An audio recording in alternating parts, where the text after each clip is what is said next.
Pitch Deck 101 LLC, out of New York, do more than just support our clients to pitch their businesses to investors access working capital at 0% APR. We also support our clients to grow and scale their businesses faster and cash flow optimize. Pitch Deck 101 LLC recent partnership with 10X Branding Marketing LLC and Global Capital Inc. out of the USA has enabled us to form unique partnership with multiple financial institutions, which means we can do even more to accelerate the success of our clients. Let Pitch Deck 101 LLC give you the support you need to pitch to investors, access capital, access new markets and grow and scale your business. Contact us now on 332-235-1099 for a free consultation. Leadership is vital for the success of every business. And it's important to really commit the time, talent, and resources to understand what is effective leadership and to ensure that you're incorporating this essential, this effective, this necessary tool throughout the business ecosystem. And by that, I mean it needs to be fully incorporated into strategic leadership. It needs to be fully incorporated into tactical leadership, and it needs to be fully incorporated into operational leadership. Today, I will discuss leadership from the standpoint of how necessary it is to be a good leader who have the ability to effectively apply public speaking. It is expected that a good leader is an effective public speaker. But what exactly is an effective public speaker, and what are the benefits of being an effective public speaker? Today, I will examine some of that and so much more. I also have a team of two dynamic female personalities who are going to be joining me today in this discussion. And of course, they will be looking at leadership from different perspectives. But I'm happy to have them here with me today. So I want to take this time to welcome Kanchan. Kanchan, how are you today? I'm good, thank you. How are you? I am phenomenal. Always great to have you in studio so I can pick your brain on what leadership in business is all about. Yes. Now I want to introduce no other than Athena. Athena, how are you? How are you? Good. Fabulous. Can you tell? Fabulous. Kanchan, Athena look as though she got some juice dripping at her end, man. We got to get some of those juice dripping at our end. The juice of happiness and joy and excitement. And, you know, I guess a lot of vitamin C today. Vitamin C. Okay, I was going to say it seemed as though she got a lot of ka-ching, falling her way. You gotta guess so, right? That's always a good juice. Definitely. All right, welcome to today's program. I want us to talk about the importance of leadership in the business ecosystem. What I want to do is to break the ice by looking at leadership and effective public speaking. Now, I do believe that the ability to speak publicly and to speak effectively has many importance. One, it enables you to climb the corporate ladder. Just think about it. The best speakers in the organization who have a deep sense of understanding of what they are talking about tend to excel in the organization as a result of effective public speaking. Second, it enhances your personal relationship skills. It is evident that the people that has the ability to speak and to speak effectively and to communicate, they have better relationships with their spouse, they have better relationship with their teammate, and they have, the ability to form relationship quite easily. That's an asset. So I believe a good leader should also invest the time, talent, and resources to become an effective public speaker. The third element of this is it enhances effective public speaking, enhances your social interaction and your communication mastery. Fourth, effective public speaking enables you to become a highly sought after influential personality. And we see this happen very often with, social media influencers because of the fact that they have influence, they have break that ceiling of just reaching an audience, but they are now connecting with their audience at a deeper level. The advertisers understand the importance of this, and they make a lot of investment to build, partnership and collaboration with them. That again is some emphasis on why a good leader needs to also be an effective public speaker. Other benefits of effective public speaking is it enhances your leadership and persuasive skills. And I do believe in business, you have to know how to deploy persuasive skills. You're introducing a new product to the market. The general public may not know a whole lot about it. It is your responsibility to inspire interest, to command attention, pique interest, arouse desire, and move people into action favorably towards that products and services. And all of these skills, I find it is so necessary. Last but not least, I want to say that effective public speaking skills position you to build massive amount of wealth. See yourself as that sales executive who is well trained in effective public speaking, well trained in leadership. And guess what? Because of the fact that you know exactly how to leverage effective leadership skills, you know exactly how to leverage effective, public speaking skills.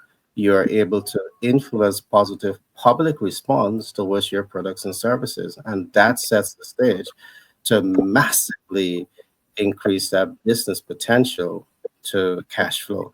So I'm going to pause here for now. When I come back, I will add some more to what I was saying. But just before I open up the floor, let me add one more thing. Research is showing that, or in fact, the University of Florida research shows that between 72 and 75% of the global population struggle with anxiety when it comes to public speaking. That in of itself is a personal dilemma. That in of itself is a social dilemma. That in of itself is a corporate dilemma. Imagine this, that you have a business and you have your sales team, and they're tasked with the responsibility of communicating the information to the public. But guess what? They're suffering in silence from what is known as public speaking anxiety. Would they be able to do a good job? No, because they're not motivated. But I will share some information just now about sales teams and what can be done to really use effective public speaking as a tool to really get your sales team more highly motivated to execute on their responsibility. So I'm going to pause there for now, and I want to open up now to my team, Kanchan. Perhaps you may have some thoughts, Atina. Um, what are your thoughts on leadership in the context of business? So for me, well, I kind of just want to follow up on what you just shared earlier about that statistics. So you're absolutely right. Most people would rather die than do public speaking. that is true. And then, I mean, just like you said, for me, to have the leadership that show up to actually just kind of like Elon Musk, he doesn't really have. I wouldn't say he had the perfect public speaking skills. However, he has a very solid of the thing that he wants to impact to the world. His mission is very clear. So even I don't know if you ever capture some of the show reels that he did with the interviewer when they asked him about the question about the most challenging time in his with his business and all that, he actually paused for 10 seconds. When we're talking about you look at the wealthiest person in the world, you would think a leadership skill is all polished and all that. But to me, leadership is all about the authenticity. That's kind of how we know that person is a human. And it also is this leader is connecting to the mission. As you can see how he's passionate about the mission he's behind, even though he does not show up publicly, in what we call a perfect, words or a present, he still show up because he had that mission, drive behind it. I had to be first admit for the longest time, I wouldn't even want to come up and speak publicly because I know English is my first language. So I constantly have to judge myself. Is my grammatically correct? Is the contact there? Do people really get kind of like that movie, Jackie Chan? Do you understand the English coming out of my, that rush hour, right? So it's, I think the leadership actually for us to see the leadership, I think it's like a final product, but there's a lot of personal development behind it.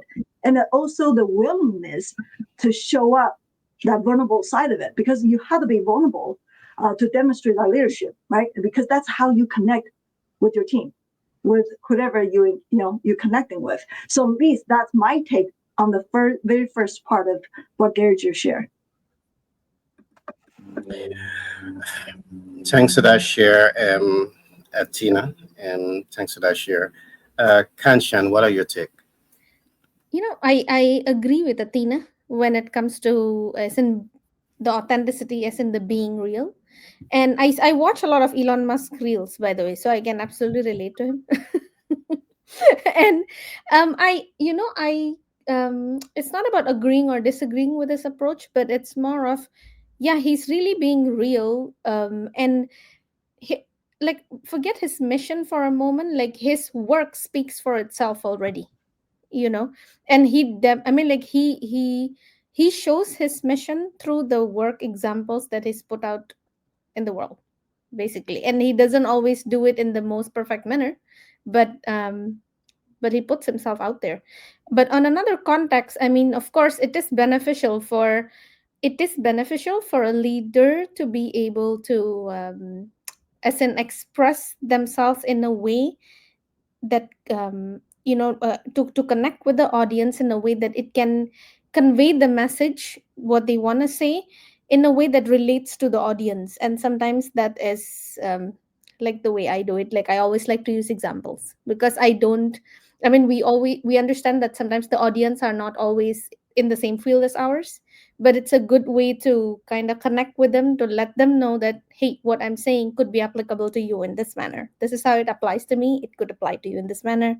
And there are lessons you can always take from what I'm telling you. So that's my take on it. Yes, but I also agree that, for a leader to be able to, in whatever manner or form that they do it, whether it is Elon Musk style or more of the professional style, it's always great to be able to share publicly, because that's kind of it's their way to help to drive change and creating an influence, as in it's their way to create influence through communication. And I think that's a good way, that's a good thing, good asset to have in their hand. Like, because, yeah, you're right. Some people get absolutely nervous when it comes to public speaking, and it's very understandable, because you got to put yourself out there to people you absolutely don't know. And it is important to be able to, to know how to at least get rid of that anxiety. You can't get rid of it completely. Knowing how to manage it on stage. Managing would be the better word. Knowing how to manage it on stage and having some tools in your bag and learning from people who have had experiences in doing it would help you a lot, of course. Great shares, Kanchan. You said something that I believe is very important, and that is, communication, and doing that effectively. The aim should be to connect with your listeners, to connect with your audience.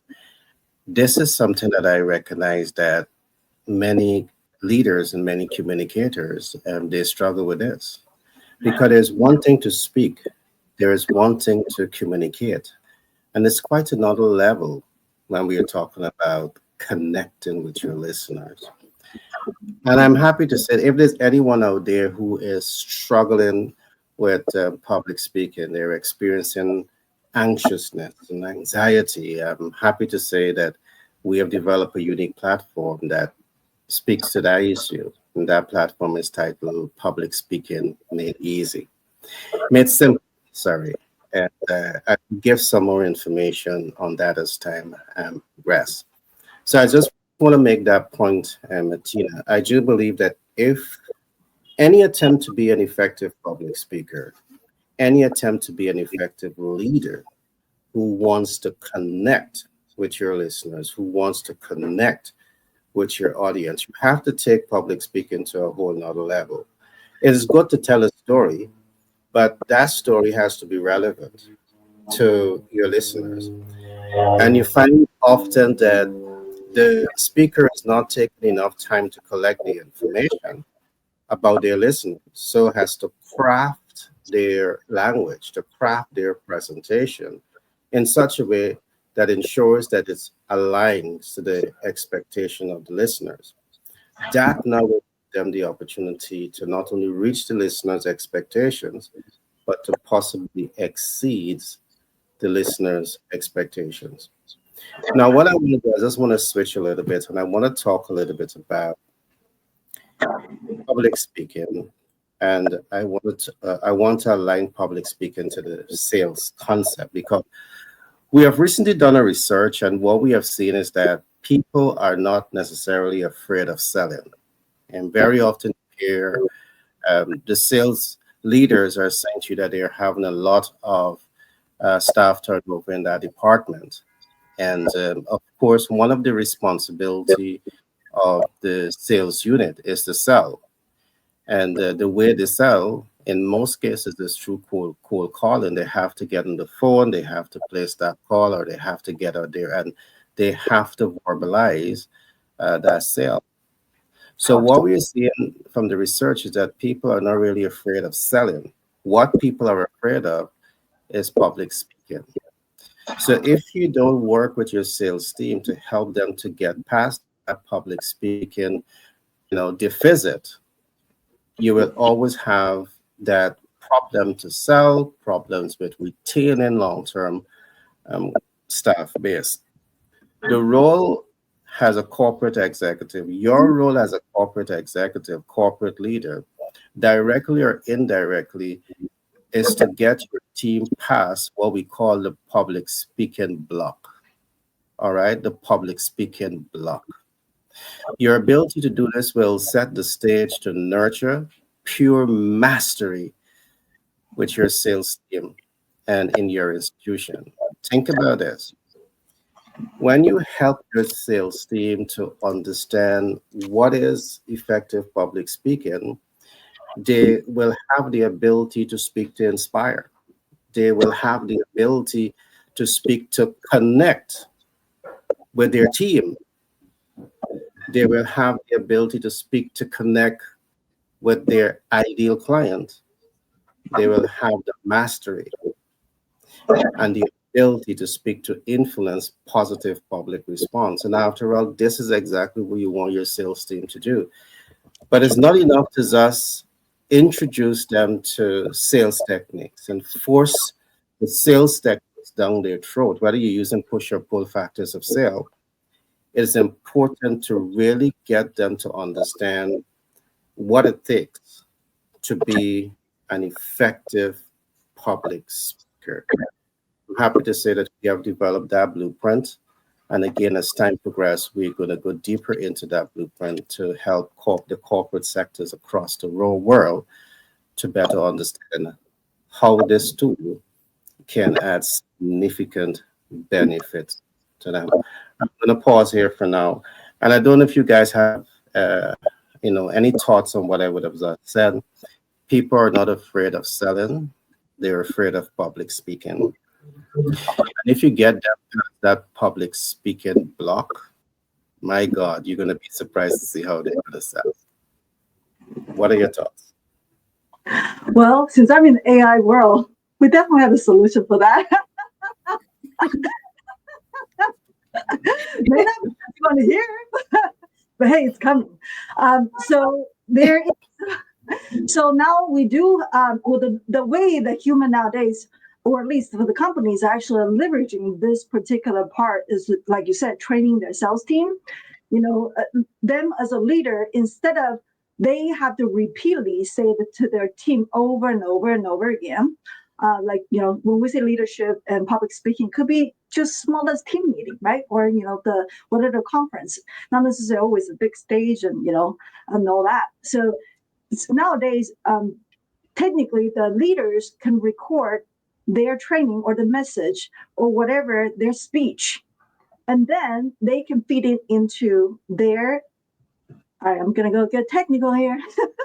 Fit into the machine, the AI machine. I'm just gonna generalize this, and then they can starting to use what the leader training them to fine tuning their skills. So that tools can either be demonstrated in videos, could be in the text. So a lot of time when we capture the leaders in action in their videos, their speech recording, we're able to analyze the way the leaders talk. So even we are helping the leaders analyzing their public speaking skills, we were using the AI tools to transcribe what they say from the video, and we can quickly find out how many and are in that entire speech. And then that way, we can detect that and then share with the leader. And that's, remember, there is an old-fashioned way we call Toastmaster. Yeah. That's how they teach you and train you to get rid of the and ah. So now you have an AI tool to support you, help you with that. And there's an AI tool also will critique based on the best sales public speaker out there. And then you upload your video, it will start giving you some feedback. And that's how you, as a public speaker, can continue to polish your skills. That's amazing. But that's a good point. I mean, as a Toastmaster, as a public speaker with the aha and the we call them fillers. And while I do believe it is important to eliminate fillers from your presentation, coming to AI, I do believe that AI can have even more effectiveness if you're going to integrate AI into the sales process of the organization, is to really help AI to understand the psychographics of the demographics.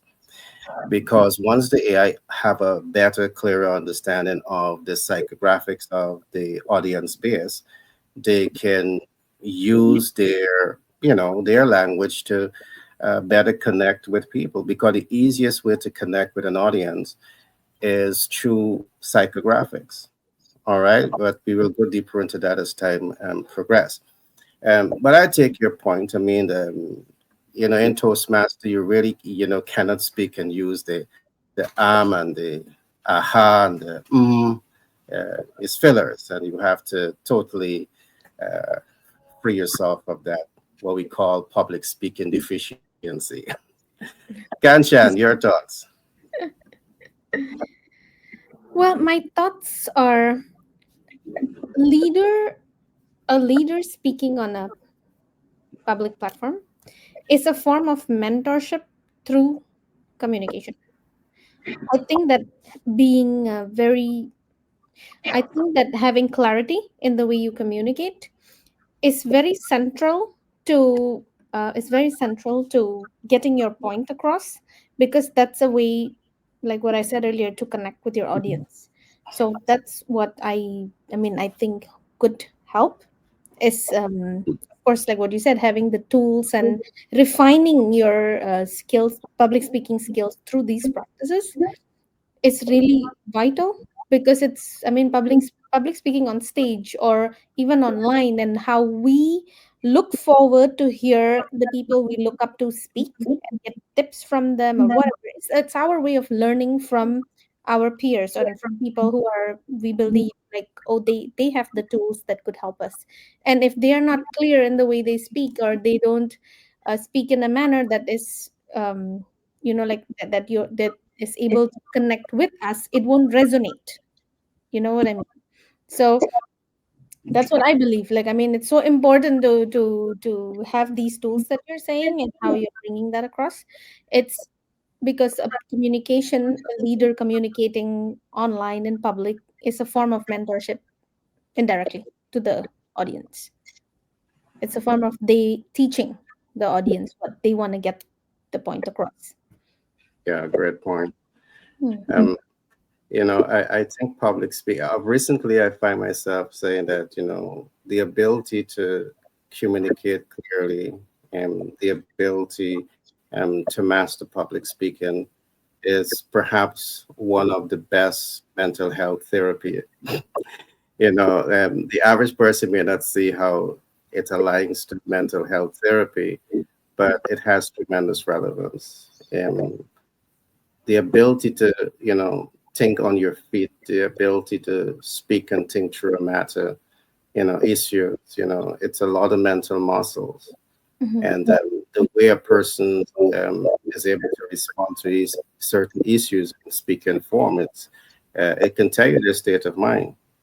But I wouldn't get into all of that yet. I don't want to give away all the bad. But what I wanted to add to the conversation is that as an effective public speaker, as an effective leader, there's a couple of things that I think that you need to have in your arsenal. One, there is a concept that we call the speaker's toolkit. And everyone who is a public speaker, you should understand what is a speaker's toolkit. And I'm going to come back to that just now. And I'm going to look a little bit at that. There is what we call the audience attention. And what are some practical steps that you can gain to use to gain, your audience attention? You see, as a public speaker, you are speaking with an objective in mind, especially when you're representing a business. As a public speaker representing a business, you want to enhance public awareness of your MVO, your minimum and most viable offer. Why you want to enhance public, awareness of your MVO is because you want to, increase positive public response to your MVO in order to increase sales of the business and make the business more profitable. So these are things that you have to be very, very clear about that. All right. So even from the time we start to look at the speaker's toolkit, it is you have to have a very clinical understanding of how to use that toolkit. So I'm going to talk about the toolkit in a few. But let me go through something quickly. As an effective public speaker, 5 things you need. You need to understand the speaker's toolkit. You need to understand, how to command audience attention. You need to understand how to connect with the audience. You need to understand the process of what we call deal making, the deal maker, because, in business, you're making deals. The deal that you're making is that you're offering your products and services and you need adequate compensation for that. The deal that you're making is that you're going to ensure that people get quality products where they're happy and satisfied with it, and they're going to give you, continuous business support. So you need to understand the art of the deal. As an effective public speaker, you need to know how to deploy this. And last but not least, we talk about performance optimization. And when I really get into performance optimization as a leader and as an effective public speaker, you might be surprised because it has nothing to do with public speaking, but everything to do with how you present yourself publicly. It has everything to do with your image. But at the right time, we'll go into that to really help the public to understand how public speaking made simple can really help to give them the competitive advantage in business. Now, let me go a little bit into public speaking toolkit.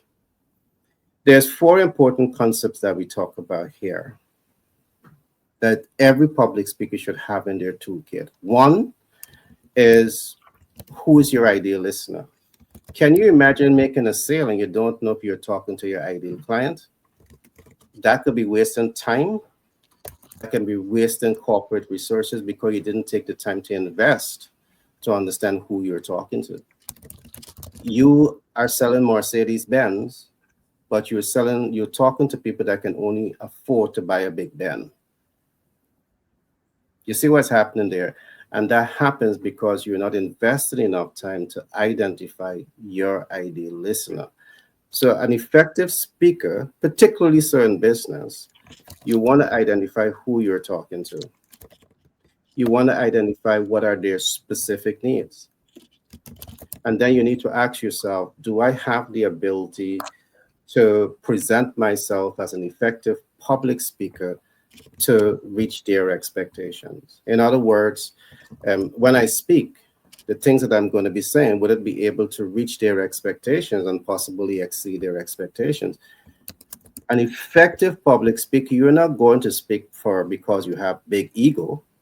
You're going to speak because you want to represent your brand and you want the public to know your brand. You want the ideal client to buy into your brand. And at the end of the day, you want to make the sale.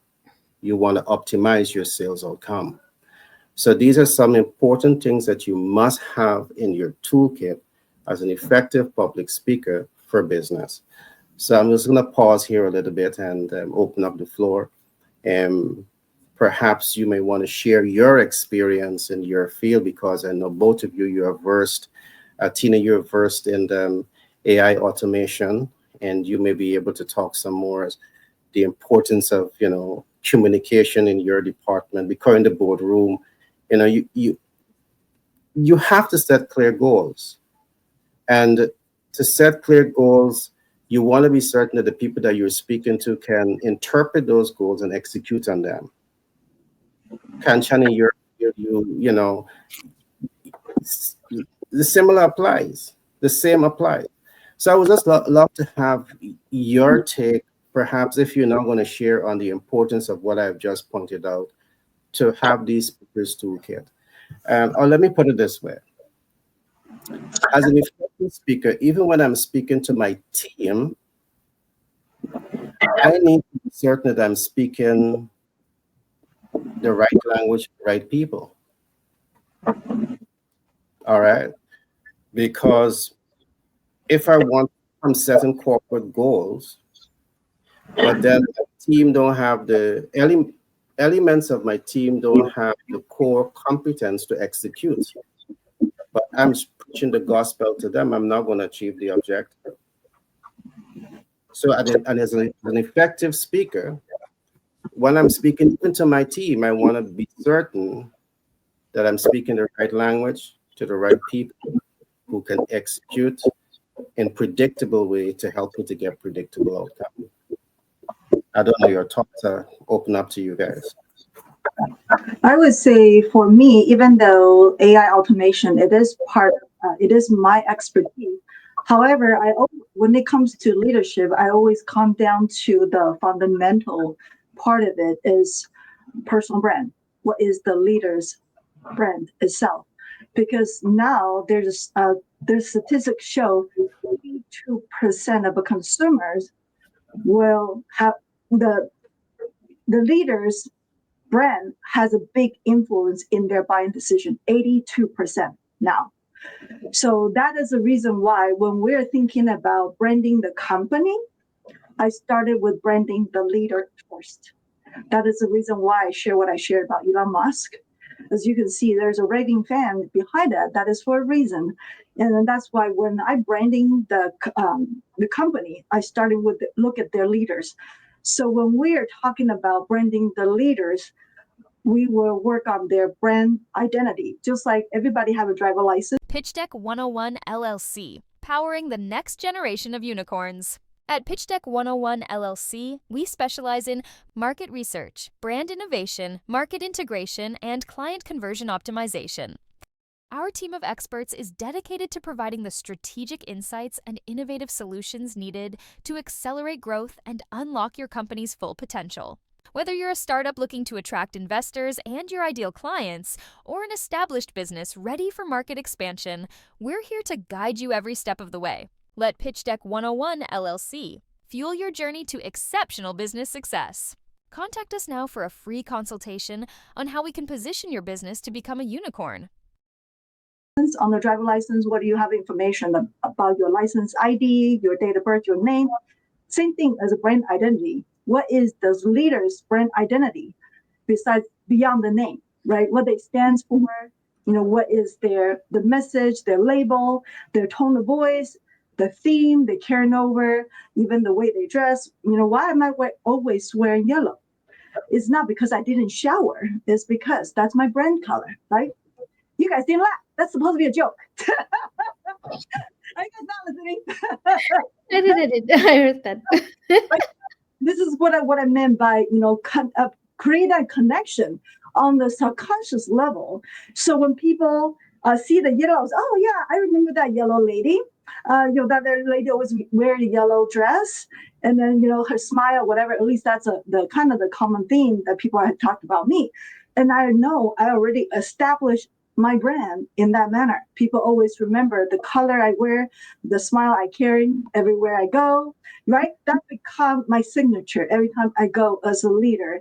So later on, doesn't matter what product services I sell for my company or whatever the project I'm involving in, people they're more than likely to buy into it because they like me, right? We always know you doesn't matter the smartest kids on the block, but if somebody don't like them, they're probably gonna like the people probably the second smartest, right? So that is the same thing. If I like you, and I know you're gonna do whatever it takes to do a good job, then of course I'm gonna go with you. Maybe you're not the smartest, but I trust you will figure it out because you have the drive, you have the commitment that you're going to do whatever it takes to make it happen.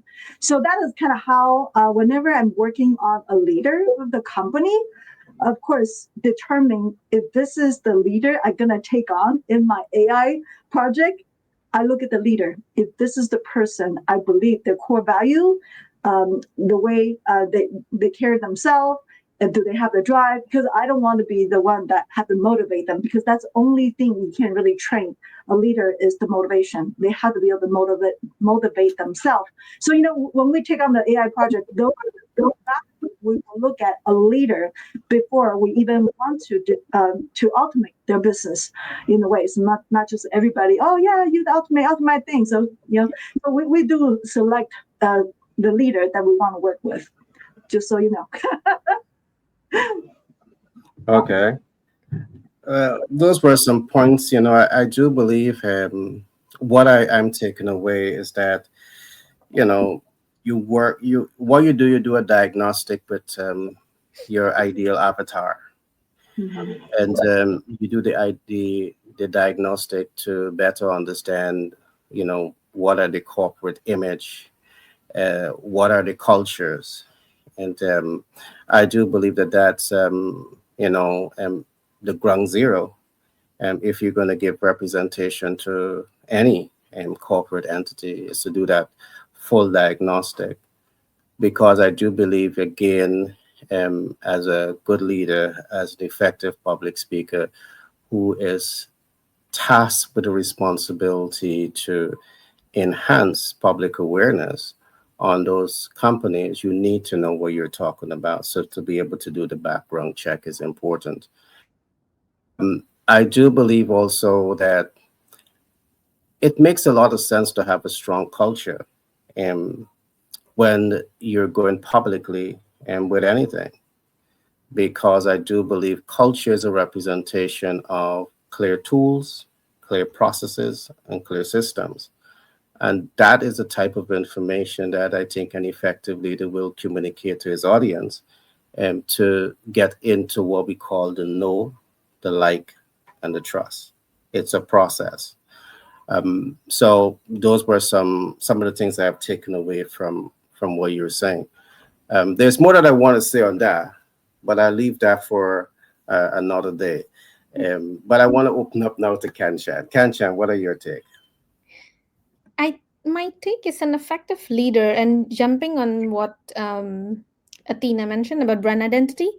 I think having a strong brand identity is important, yes, because you could use that in conjunction with leveraging storytelling for maximum impact to your audience.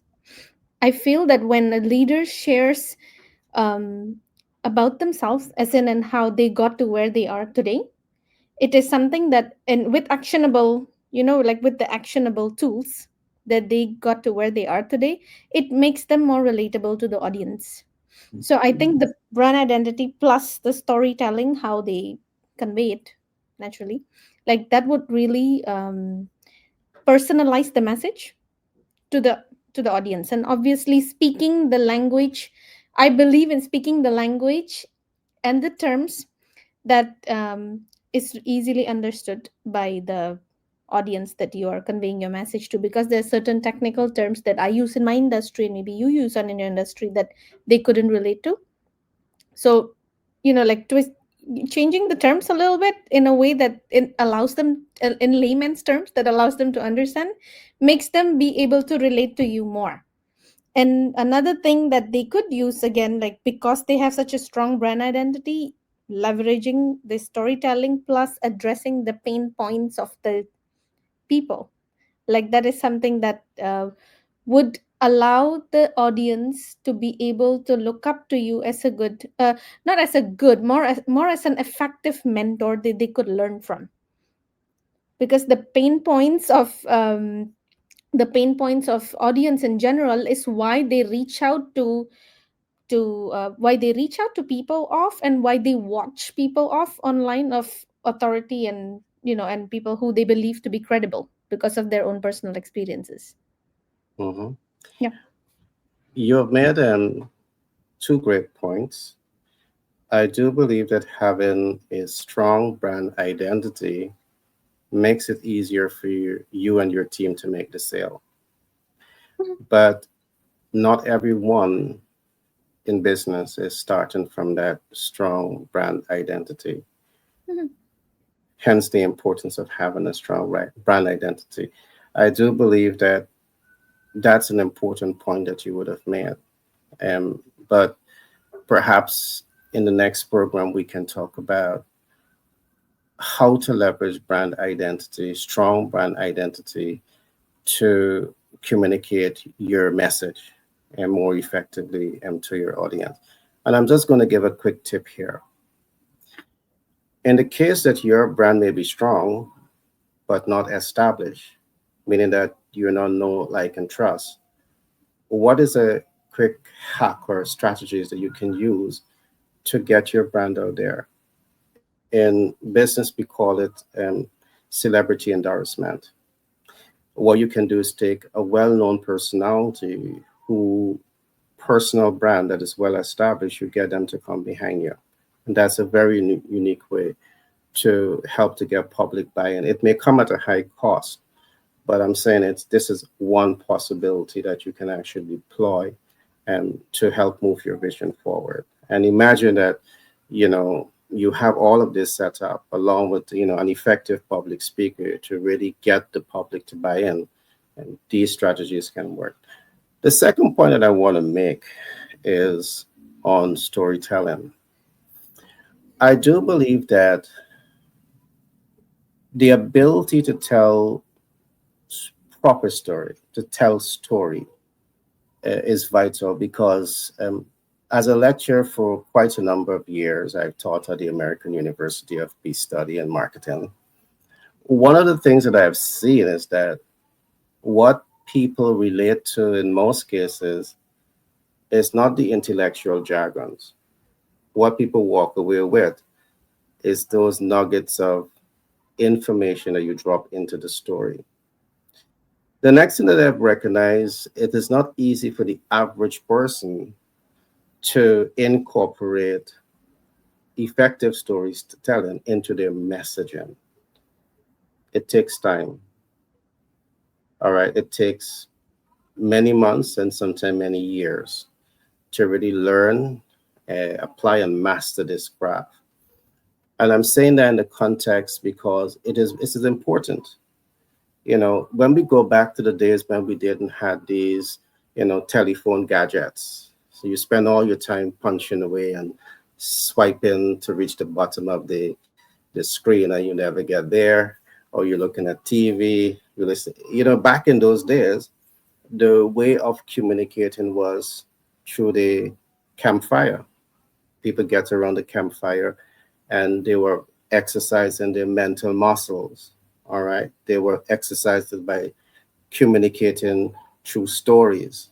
And you find that stories passed down from generation to generation. That way, these days, families don't come together to practice this art, and I think it's necessary. Storytelling is a vital tool. And I'm saying this again, largely based on the fact that I think it's in our human DNA to connect through storytelling. And I think that anyone who's able to master this craft has a tremendous competitive advantage to better connect with people. I would really love for us to perhaps spend a few minutes just before we wrap up to share your thoughts and your views on the importance of storytelling. Why do you think it is important, and what has gone wrong in storytelling? Storytelling goes wrong. Is that what it was? I do believe, when I say go wrong, what I mean is that today it's not common to tell stories and to listen to stories. I can recall, a couple of decades ago, every time I go over to grandmom, I would be listening to so much of story. They're going to talk about the the guy that comes out from the bottom of the sea and stands up and gazes to the moon, and those stories pulls you in. you know then you hear about Bigfoot, in the forest, and Bigfoot is like 10 human size, but nobody ever seems to see big. You hear these stories, and then you hear about stories about how the Rockefeller built wealth, and how the Andrew Carnegies and those guys build wealth. You hear all these stories. So at the end of the day, you actually have a blueprint of stories that is practical, that you can apply to your life, and you can make better out of your life, because these stories are experiences that people would have gone through. People rise from rag to riches, and it's shaping your idea of what is possible. And today we don't have that. What has gone wrong with storytelling? I have to say, you brought a very good point, because I remember this is probably during the COVID time when I had to shift my business from in person to online. And one of the things I had to quickly learn is just like what you share, is to be a master in storytelling, because that's how I can quickly establish myself as a leader in the online platform. So, I personally, if I don't do a story, what I call a story inventory, to trace it back to say 10 years of the time, because we always, it doesn't matter what we're going through in life. There's always lesson learned in every event that happened in our life, right? That is kind of what I was, instead of just going in motion of this a certain event happened, and I would actually literally I would write down 10 years worth of what happened significantly that year, and then what lesson did I learn from that particular incident or whatever the event that happened, right? There's always quite a few things that are significant. It's so memorable because it's in touch with our emotion. When the emotions are registered, that memory become vivid, and that's how I remember. So when I start writing down all the story, I usually do. At that time, I did not know how to master this. I literally I wrote 10 years worth of the story. When I say story, it means like probably 2 or 3 things, or very, very significant, happened during that time, or that particular phase during that time. And then later on, when I get on the public speaking or those kind of speaking engagement, guess what? I can go to my story database, my library, and I can grab those stories to become part of the teaching point. Just like in the beginning of February, I'm invited to be in the AI conference. And then guess what? In the very beginning, I'm actually going to start with my beginnings of public speaking with a story. Because I know with the 3 days event, or 2 or 3 days event, and with all the workshop in between, people will be emotionally overloaded. They just cannot absorb anymore, right? It's a fire hose of AI information. they probably don't even know what they're listening anymore. So that is why I want to start by dropping some of the story, so kind of like helping people relax. So, it's kind of like massage their brain so they can relax and listening what I'm about to share with them. So that's my take on it. Yeah. While I think that the massage is necessary, I do believe that we need to build out a whole ecosystem where people can build their mental muscles around storytelling. It's vital. The I think massage, the massage, though, I must say, must be a lymphatic drainage massage to get all the information out so they can absorb your. I just did that yesterday. yeah, yeah. What I like about what is being said, all of it, as you interface with young people, you recognize that many young persons, they struggle with communication. All right, they struggle. The research, again, going back to the research from the University of California, it clearly shows that between 72 and 75% of people globally, they struggle with this. It's a problem. It's a major problem. And perhaps we need to have more of this type of conversation that can really, point people in the right direction. And one of those, the right direction, is to ensure that you can connect with public speaking made simple, because we have built out a very unique curriculum where we're going to be going deep into these things. I'm going to share a code just now, and we're going to wrap up around the code that I'm going to share. But with all fairness, let me open up to Kan Chan. I know Kan Chan is excited to share her thoughts on the topic that we're discussing today. And I'm happy to hear, Kan Chan creative thoughts on the subject. All to you, Kan Chan. So you were mentioning about why storytelling is important and storytelling gotten wrong. Basically, two sides of things. So I'm going to make short. I'll share my thoughts on briefly on each. For why storytelling is important, I think it creates a personal connection to your audience, because it makes your audience more receptive to the information that you're sharing because at the end of the day, it humanizes us as a person when we share our experiences. It makes it more relatable to them.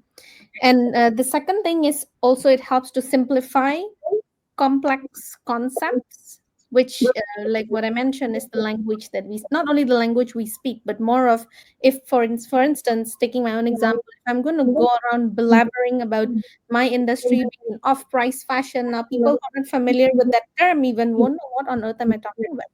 But if I just tell them, oh yeah, the industry I'm involved in is basically I bring in discounted clothes and I sell in Berlin. Oh yeah, that's why we get branded cheap. Yes, that's why you get branded cheap. Simple. So it would be, they would understand me, what I do directly, as opposed to me using the technical terms that chances are would not understand. So it simplifies very complex concepts and it breaks down into very relatable narratives that your broader audience, it would give a chance for your broader audience to understand better and to absorb the information better. That's what I feel. And also storytelling kind of builds your credibility as well, and it it's able to inspire and motivate audience in a simpler manner and more relatable manner. And a little, I'm going to step out contrary to what you say. I feel that storytelling is actually becoming more popular, but in terms of online, though, how you get a lot of reels where they are describing scenarios in like a skit, I would say. You must come across those a lot, but maybe not necessarily in business terms, but more of in a, they are talking to themselves, like I'm a person A and I'm also a person B. They're trying to as in convey a message or convey a answer that, like an FQ that people have in mind, but in a funny way, like through reels, through little skits like that. So I would say storytelling is actually becoming very popular, but it's more online that I see than offline. Yes, because I guess that's where people are hanging out now, online. So you do see it more there. And not only that, they are doing it in the sense of fun and funny related stuff, funny skits and stuff, but they are also doing it in terms of, say, if you I don't know if you follow some of these accounts, but say psychology related stuff, and then when they talk about some certain issues, they make it like, this is what I feel, oh, this is why you feel that way, like it's also in that context. So you can see that it's not only evolving from funny scenarios, but it's gotten to a point that these skits are being used to educate people. It's getting to the point of the skits are using to be a form of education for people, which is great, I think, because I mean that means whoever is creating this, or the creators, are getting more creative because they understand this is where your audience are hanging out now, the youngsters, the mid-age ones, and the little elder ones, because they like their social media, that's their time pass. So how about bringing the content where they are hanging out and serving them on a silver platter in a manner that would make them understand.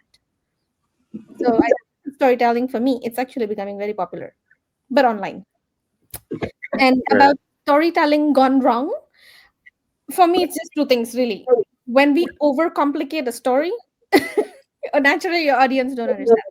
So I mean, what we could focus on is um, basically highlight. I mean, if we're talking about, like I said, I was talking about some bit like the audience generally look up to people of they believe of authority and credible to them, relatable to them, is because they have pain points that they want to address.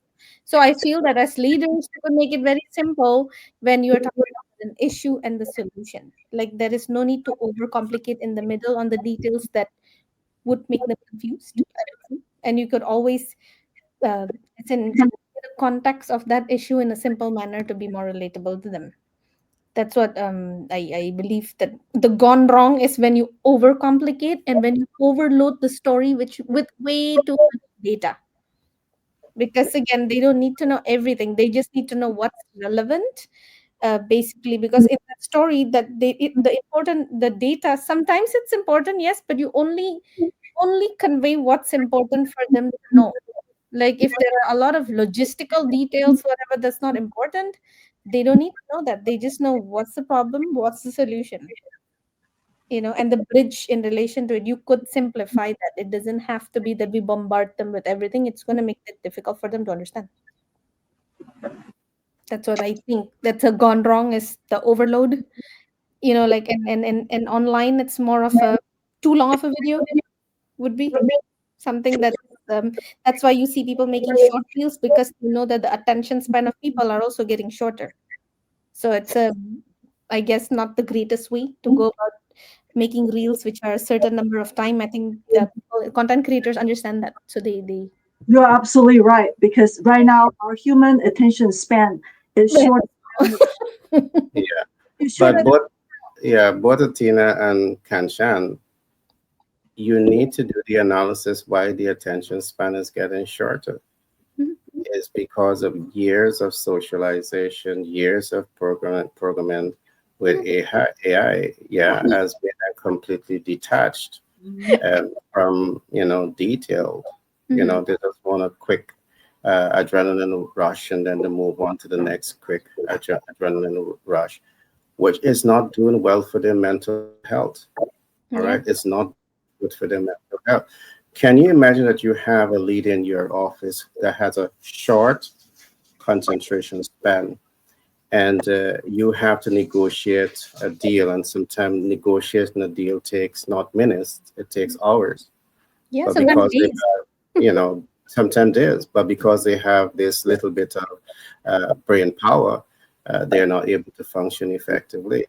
So we need to diagnose why that concentration span is dropping, and not, while it's important to adjust our messaging to comply with the available mental bandwidth to observe information, Mhm. I do believe that we need to also fix that problem.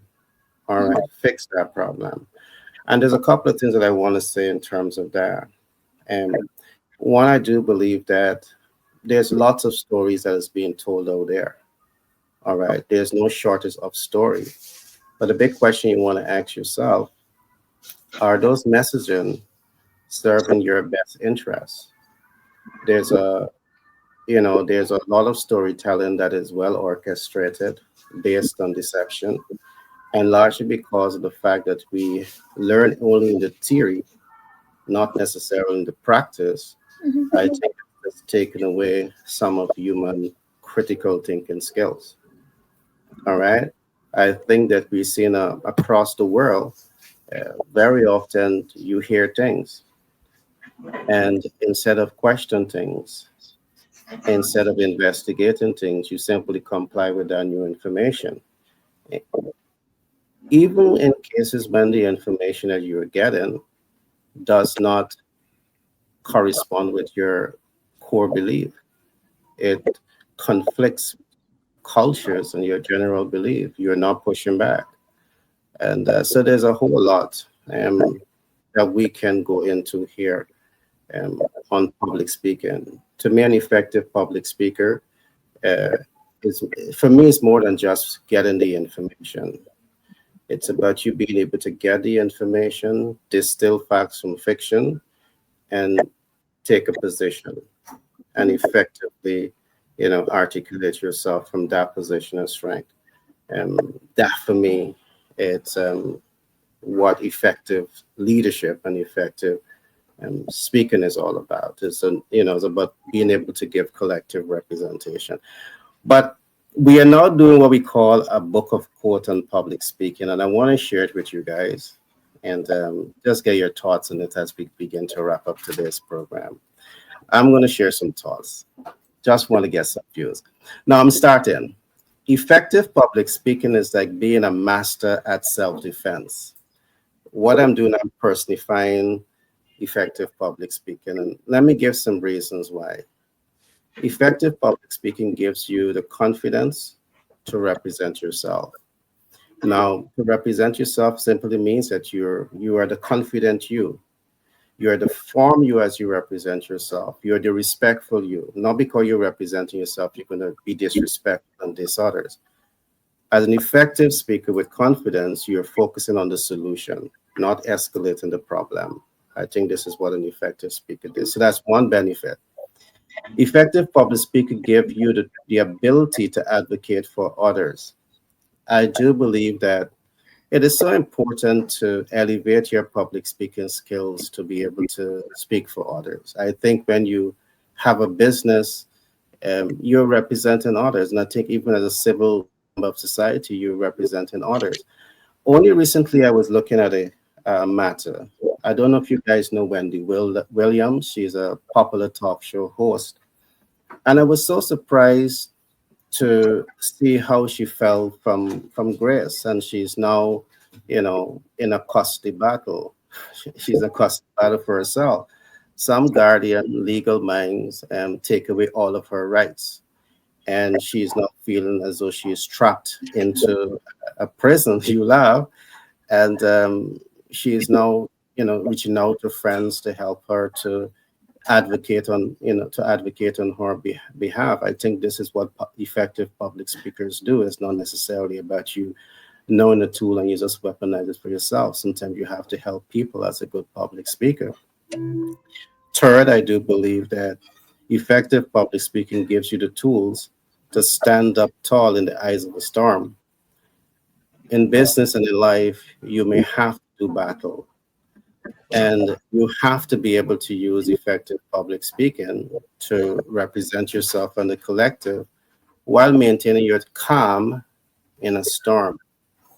Last but not least, effective public speaking is one of the best, you would have heard this before, mental health therapy. Why? It challenges your thinking ability. It forces you to use emotional intelligence. And last but not least, it demands your leadership skills. This for me is a representation of what effective public speaking is. What are your thoughts before we wrap up? Do you agree or disagree? I don't disagree. Well, for me, the leader, I'm always striving, ever since I started with my personal development. I'm always, at least for me, from my experience, I'm always drawn into the authentic leader. So to me, that person is real. So that's kind of what I am.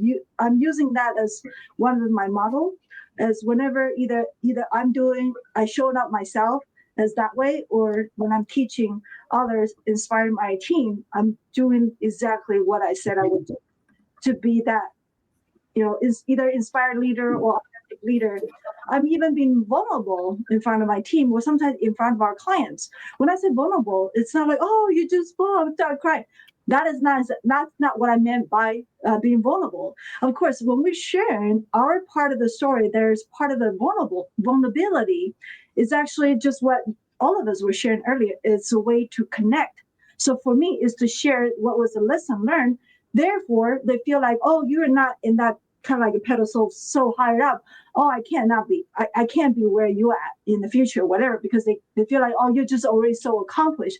I don't feel the connection with you. Mhm. That's kind of why whenever I share with people about vulnerability, you always hear that sucking sound, not show up. You're like, it's not because what most people think that is. So that's kind of how I see it. The vulnerability, the ability to show the vulnerability, it's actually show the great courage who you are as a leader. To me, that take even more for the leader to stand up. Just like, well, we're actually rolling into the Monday, right? Martin Luther King, like he is definitely the public speaker, giving the great influence to the society. Now we're making a holiday out of it, right? I have a dream, right? He had the dream to what he want to see the world, the society, and how it had become, what he manifested because his impactful leadership. Great. Athena, you said something that I love. Vulnerability. The ability to show vulnerability does not necessarily mean that you're vulnerable. And let me give you an example.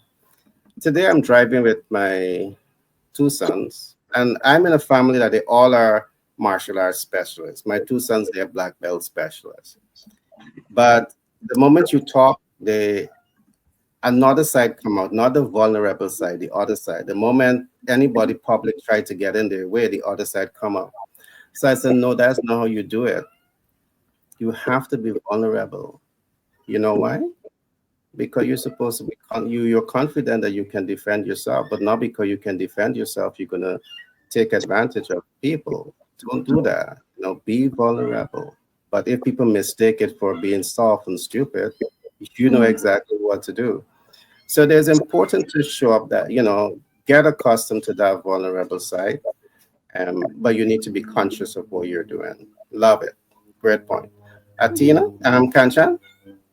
No, I agree with Athena, and what the point that I want to add is, there are some people, there are some leaders and some public speakers, I would say, that when they speak, right, they only are kind of, to put it simply, full of themselves. Okay, so it makes it unrelatable So to the it's all audience. about the ego. Yeah, no, because you know what, it's unrelated, it's very difficult. Say if I'm an audience, I mean, I do follow a lot of people who I feel like they're an inspiration to me, so I follow them, yes. But I cannot find myself being able to relate to those who are, of course, full of, I mean, like, it's them, like as though there is nobody else on this planet that contributed to their growth. That for me is unrelatable, because yes, I mean, I believe in being a self-made person. There are self-made men, self-made women, yes. But the self-made is your efforts, yes, but there is always people there who has your back, that help you to get where you are today. And I think it's important also to be able to, as in, while on top of being authentic, is to kind of let your audience know that, you know what, I didn't grow by myself. Like, if I didn't help it, sorry, if I, for example, today I'm where I am, in the simplest terms, today I am where I am because my ex-boss, who I chose not to work for today, saw something in me that I didn't see in myself. He's the one who threw me to the sharks and be like, you can, because I see it in you. And without him, I wouldn't go forward. And that's how I took a chance on myself. It's because he threw me to the sharks and be like, you got to negotiate this yourself. You do it because you can. If you can be fierce to me as your boss, you can be fierce to them. So I'm like, okay. So, and I tried. And initially I failed. And I tried the second time and it worked. And then I started to get a grip of things and I started not to be scared with, like, okay, this is a, like, okay, you're a whole, you're across the globe, you're from a country who looks down upon me as a woman negotiating with you. I cannot let that get to me. Like, I mean, when my boss can allow me to do that, means he's not allowing gender to come in the picture. So point is, there are people who have your back that help you to where you are today, and I don't think we should forget to ever share that with the audience, because they may be in that position that they think that they have to do everything by themselves. Actually, yes, there's a part of that where you contribute your efforts, that's important, but there's also connecting with the right people who will be your pillars for growing and help you get to where you need to be, you know where you want to be.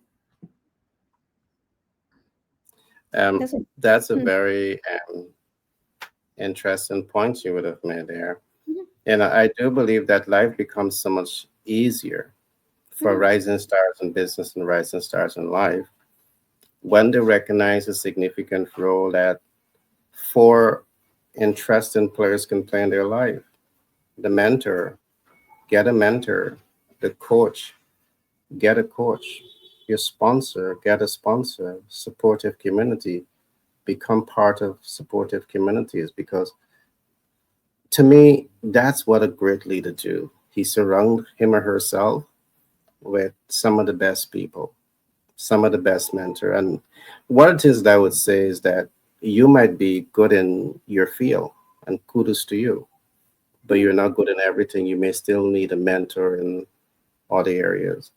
So that's a great point to make, and a great point Yeah, and like to it's give credit where it's due so that people understand that all of these people that you put on a pedestal, they didn't get there by themselves. They Mm, really had the help and the people to help them along the way, along with their own efforts. Yes, they are there, but there is plus plus. There are people who also help them. Not yeah. you know what I mean. Yeah, that's what I'm getting at. Because to if a leader makes it sound like, hey, I got here by myself and that's it, like I'm, it doesn't make sense, because you can't get there by yourself. You must have learned from somewhere. At the very least, you must have seen someone saying something, that resonated with you, or Uh, you follow their steps. So yeah, there's but something you sometimes contributed. She's very passionate about Yeah, I really believe in that. Yes, yes. you know, catch right. And sometimes as a leader, you feel that way. Yeah, yeah. I'm aware of some leaders that feel as though they had to do it all on their own because they had to fight the fight. They had to kick some walls down, push in some doors, and say you keep the door closed, and they had to go out fighting. Yeah, and we do. And Yes, and we in do. cases like that, you feel as though you're alone or in the battle. But still, to make that breakthrough, you have to have some value offer, as a leader. And perhaps the support that you get is from the consumers, the people who are buying your products, the people who are supporting your brand. Yeah, And that is something to be humbled by. In spite of the fact that you kick the walls down and push the doors in, you still had support that was coming from the consumers, and you could never overlook that. So I think it's a very great point. Yan, however you look at it, you still had to get support to be where you're at. Great point. All right, guys, I must say today has been a very stimulating conversation. And to have, at first it used to be at Tina. I used to feel I'm looking at another sun because you're always smiling. So I can say that it's now Kanchan. I have two suns in front of me, bright, shining bright, and that's a big motivator, motivation for me to keep doing what I'm doing. So you guys, thanks for being here, and I'm looking forward to. Uh, I can't wait for the next, episode and to start. So, but you guys have a wonderful weekend you until we too. meet again. Bye. Bye bye. 10x Branding and Marketing LLC. powering the next generation of unicorns. At 10X B&M LLC, we specialize in market research, brand innovation, market integration, and client conversion optimization. Our team of experts is dedicated to providing the strategic insights and innovative solutions needed to accelerate growth and unlock your company's full potential. Whether you're a startup looking to attract investors and your ideal clients, or an established business ready for market expansion, we're here to guide you every step of the way. Let 10X Branding and Marketing LLC fuel your journey to exceptional business success. Contact us now for a free consultation on how we can position your business to become a unicorn.